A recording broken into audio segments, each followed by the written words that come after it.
असली असां हींअर मौजूदु आहियूं मक़सूदो रिंद में, जिते वफ़ाक़ हुकूमत तरफ़ां जेको आहे सो तेल में इज़ाफ़ो ऐं ॿिनि शयुनि में इज़ाफ़ो करण ते जेका ग़रीब तबिको आहे तमामु सख़्तु परेशान आहे।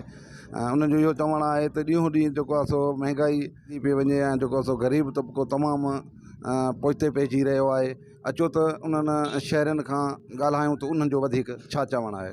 छॾियो आहे दादा, असां कहिड़ो दाग कयूं, ॿुधनि ख़ुदा जी इमरान खे गुम करे ॿुधई न भाउ कहिड़े शइ सां पुॼूं, खंड सां चाह सां कहिड़ो, पर हालत ख़राबु साईं। हाणे छा कयूं, ग़रीब हुयासीं, सॼो ॾींहुं इहो मोटर साइकिल ते रोज़ी कयूं पिया, हाणे 140 रुपया लीटर लॻो पियो आहे।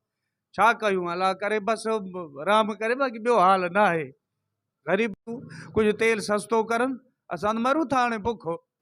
महंगाई अदा ॾाढी ग़रीबनि जी ॿेड़ी ॿोड़े छॾी आहे। महंगाई चेल चपी करे छॾी आहे ग़रीबनि जी। ग़रीब मज़दूर माण्हू ॾियाड़ी कमाइण रोई 300 400 जे अटे जी करे, घर जी अघाई जी करे, छा जी करे एतिरी महांगाई ते हाणे डाल्टे थेली जेका 120 रुपए मिलंदी हाणे 350 ते वञी पहुची आहे। अटे जो किलो जेको 30 रुपया मिलंदो हींअर 80 90 रुपया वञी पहुतो आहे। खंड जेका 105 रुपया मिलंदी हाणे 150 ते वञी पहुती आहे। ग़रीब माण्हू किथां जी करे, इन इमरान ख़ान असांजी ॿेड़ी ॿोड़े छॾी आहे। अलाह का हिन मां जिंद छॾाए भाई। बाबा ॻाल्हि छॾे अॻे थेली मिलंदी 230 रुपया, अॼु कल्ह शाम मूं वरिती आहे मिली आहे 300 रुपया। खंड जी विया 120 रुपया। असांजो त कारो मुंहुं थी वियो आहे, हाणे पूरी बि नथी थिए, छा कजे। हाणे महिरबानी करे हिन वज़ीर आज़म खे हटायो वञे यार। हाणे असां ग़रीबनि जे लाइ को कुझु सोचे गवर्नमेंट। हाणे गवर्नमेंट ॾींहं ॾींहुं तेल जे लाइ ॾिसो त सही बाहि भरी पई आहे।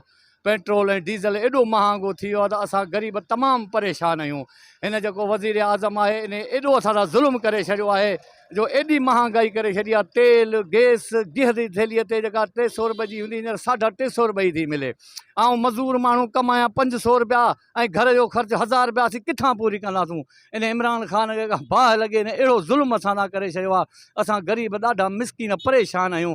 ऐं बिराए महिरबानी करे इन वज़ीर आज़म साहब खे इहो अर्ज़ु आहे त महिरबानी करे कुझु न कुझु महांगाईअ खे जेको आहे न कमु करे, असां ग़रीबनि जे बारे में सोचे साईं। असां वटि त उहो पैसो न ॾाढी लाहे सघूं, ॾाढी बिलेटंदासीं केॾियूं थियूं आहिनि, एॾी महांगाई थी वई आहे साईं।